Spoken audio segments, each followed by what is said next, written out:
नमस्कार छात्रों। आज मैं आपको पत्र लेखन के बारे में बताने जा रही हूँ।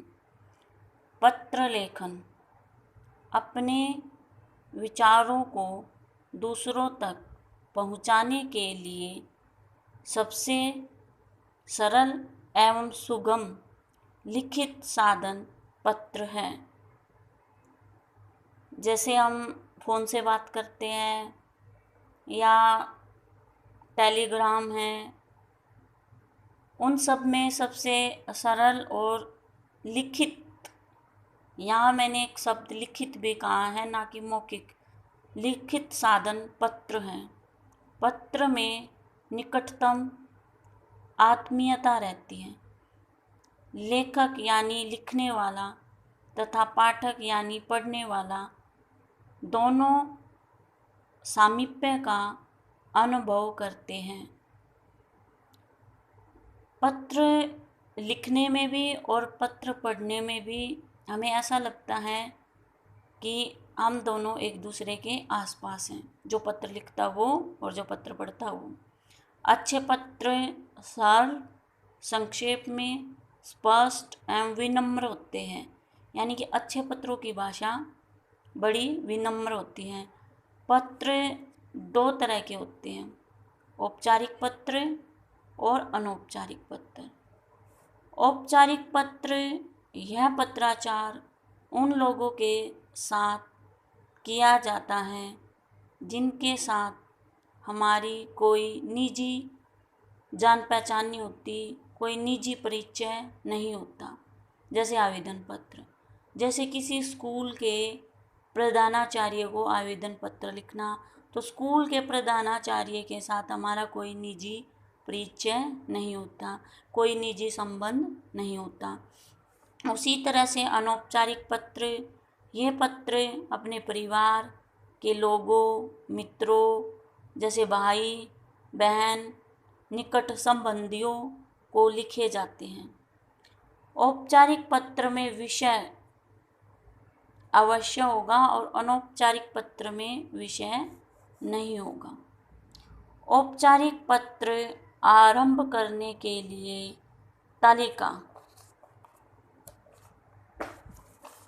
आवेदन पत्र जैसे औपचारिक पत्र का एक उदाहरण है, तो इसका संबंध प्रधानाचार्य से होता है। हम इसको आरंभ करेंगे भागः, या तो हम ऐसे आरंभ कर सकते हैं श्रीमान जी, श्रीमती जी। जैसे पुरुष प्रधानाचार्य तो श्रीमान जी और स्त्री प्रधानाचार्य तो श्रीमती जी। वह या महोदया महोदय, या माननीय महोदय माननीय महोदया, या हम पुरुष प्रधानाचार्य के लिए मान्यवर भी लिख सकते हैं। जब समापन होगा पत्र का, तो अंत में हम जैसे कोई किसी के माता पिता लिखते हैं तो लिख सकते हैं आपका विनीत, आपका प्रार्थी, आपका भवदीय। और अगर कोई विद्यार्थी लिखता है तो लिख सकता है आपका आज्ञाकारी शिष्य, आपका स्नेहभाजन शिष्य, आपका कृपाकांक्षी। प्रधानाचार्य को लिखे जाने वाले पत्र का प्रारूप। सेवा में प्रधानाचार्य महोदया जी, केंद्रीय विद्यालय गणेशखिंड, पुणे, महाराष्ट्र। अब देखो, ये औपचारिक पत्र है तो इसमें विषय आएगा। सबसे पहले लिखोगे सेवा में, फिर स्कूल का पता, उसके बाद विषय छात्रवृत्ति हेतु प्रार्थना पत्र। फिर हम यहाँ से शुरू करते हैं। महोदया जी या मान्यवर जी, सविनय निवेदन यह है कि मैं आपके विद्यालय में कक्षा 6ठी से की, अगर लड़की है तो छात्रा और लड़का तो छात्र हूँ। मेरे पिताजी की आर्थिक स्थिति अच्छी नहीं है। आर्थिक स्थिति का मतलब घर के हालात अच्छे नहीं हैं।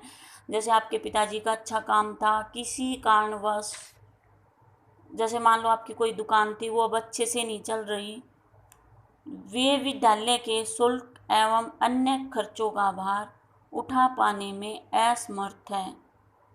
तो अब आपके पिताजी के पास इतने पैसे नहीं हैं कि वो स्कूल का भार उठा सकें, अन्य खर्चों का भार उठा सकें। मैं अपनी इसके बाद आपको बताना है, क्योंकि छात्रवृत्ति उसी बच्चे को मिलती है जो कक्षा में प्रथम, द्वितीय या तृतीय या कुछ अच्छे अंक के साथ उत्तीर्ण होता है। मैं अपनी पिछली कक्षाओं में प्रथम स्थान प्राप्त करती रही हूँ तथा अगर यहाँ लड़का है तो करता रहा हूँ, तथा अन्य प्रतियोगिताओं में भी मैंने अनेक पदक प्राप्त किए हैं, जैसे खेल कूद प्रतियोगिता। अतः आपसे अनुरोध है कि मुझे विद्यालय के छात्रवृत्ति कोष से छात्रवृत्ति प्रदान करने का कष्ट करें ताकि मैं अपनी पढ़ाई जारी रख सकूं। मैं सदैव आपकी आभारी रहूंगी। अंत में ये लाइन लिखनी बहुत ज़रूरी है कि मैं सदैव आपकी आभारी रहूंगी और अतः आपसे अनुरोध है कि मुझे विद्यालय के छात्रवृत्ति कोष से छात्रवृत्ति प्रदान करने का कष्ट करें या कृपया करें। और अंत में लिखना आपको आपका आज्ञाकारी शिष्या, अगर लड़की है तो और लड़का है तो खाली शिष्य, फिर यहाँ नाम, फिर कक्षा और उसके बाद में दिनांक।